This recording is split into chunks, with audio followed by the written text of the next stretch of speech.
السلام علیکم ورحمۃ وبرکاتہ۔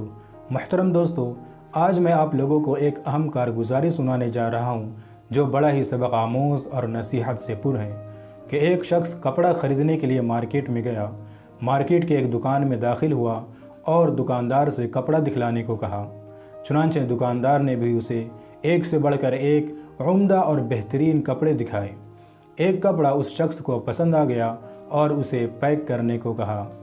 تو دکاندار نے اس کسٹمر سے کہا کہ جناب، کیا آپ کو یہ کپڑا پسند ہے؟ تو اس شخص نے کہا جی ہاں، بالکل پسند ہے اور اسی لیے تو میں نے اسے پیک کرنے کو کہا ہے۔ تو دکاندار نے کہا کہ جناب، آپ کو یہ کپڑا بالکل یہی برانڈ کے اور اسی قیمت پر ہماری سامنے کی جو دکان ہے وہاں پر مل جائے گا، لہٰذا ہماری دلی خواہش ہے کہ آپ یہ کپڑا ہماری دکان سے نہ خرید کر ہماری سامنے کی جو دکان ہے اس دکان سے خریدیں۔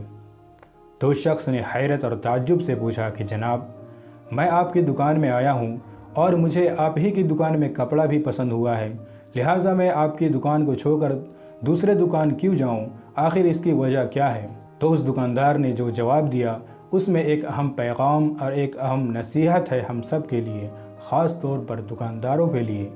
اس شخص نے کہا کہ جناب، آج صبح سے ہماری دکان میں جتنے کسٹمر آنے تھے الحمدللہ وہ اب تک آ چکے ہیں، اور روزانہ کے اعتبار سے جتنا انکم ہونا تھا وہ اب تک ہو چکا ہے، لیکن میں صبح سے سامنے کی دکان میں دیکھ رہا ہوں کہ اب تک اس کی دکان میں کوئی کسٹمر نہیں آیا ہے اور نہ کوئی سامان فروخت ہوا ہے، لہٰذا میری دلی خواہش ہے کہ برائے مہربانی آپ یہ کپڑا اسی دکان سے خریدیں۔ تو وہ کسٹمر اس دکاندار کے جواب سے بے حد متاثر ہوا اور پھر وہ کپڑا اسی دکان سے جا کر خریدا۔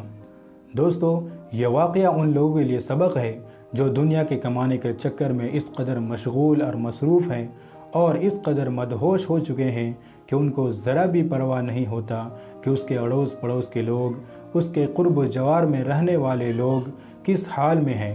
اس کو بس یہی فکر سوار رہتی ہے کہ کس طرح شہر کے سارے کسٹمر ہماری دکان کا رخ کرنے والے بن جائیں اور کس طرح ہماری دکان چمک جائے اور ساری دنیا کی دولت سمٹ کر ہماری جھولی میں آ جائے۔